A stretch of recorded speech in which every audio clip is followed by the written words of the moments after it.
สบายดีวันนี้เราจะมารู้จักกับวิธีการเติมเงิน Wi-Fi โดยที่บ่จำเป็นต้องแกะ Wi-Fi เนาะ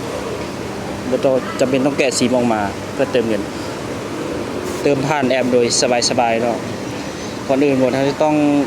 ติดตั้งแอปของลาวโดคมก่อนซึ่งแอปตัวนี้คือว่า M Service เนาะ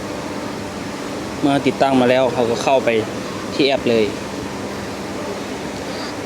ก่อนอื่นเขาจะต้องได้ลงทะเบียนเนาะเบอร์เน็ตที่เราใส่กับ Wi-Fi เมื่อเราลงทะเบียนแล้วเขาได้เติมเงินเขาก็เข้าติ๊กเข้าไปที่แอปนี้เลยแล้วมันจะมีช่องทางให้ในการบริการเนาะจะมีบริการแล้วก็ยอดการนำไซต์เนาะยอดการนำไซต์ก็คือ Data ที่เราใช้การนำไซต์ปัจจุบันเนาะการบริการนี้จะมีเวอร์ชัน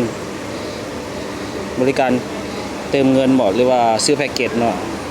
ถ้าจะเติมเงินก็เข้ามาแอปนี้เนาะแล้วก็ใส่รหัสบัตรที่รหัสบัตรเติมเงินที่เราจะเติมเข้าไปแล้วก็ยืนยันแล้วก็โอเคถ้าจะซื้อแพ็กเกจก็เข้ามาเนี่ยแพ็กเกจนี่เลยแล้วก็เลือกเอาตามใจเนาะจะซื้อแพ็กเกจ 5,000 หรือ 4,000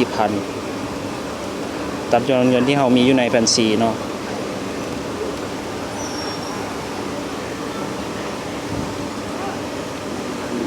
ตัวนี้จะเป็นรายการที่เราซื้อแพ็กเกจหรือว่ารายการที่เติมเงินรายการเคลื่อนไหวที่เรานำใส่จะมีวันที่ให้เราได้เบิ่งตรวจสอบเบิ่งอย่างละเอียดเลยเจ้าสำหรับคลิปนี้ก็จบเพียงเท่านี้เนาะ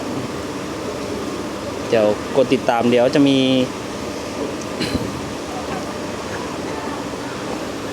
การอัปเดตใหม่ๆมาให้เบิ่งตลอดเดียวอย่าลืมกดติดตามเนาะขอบใจ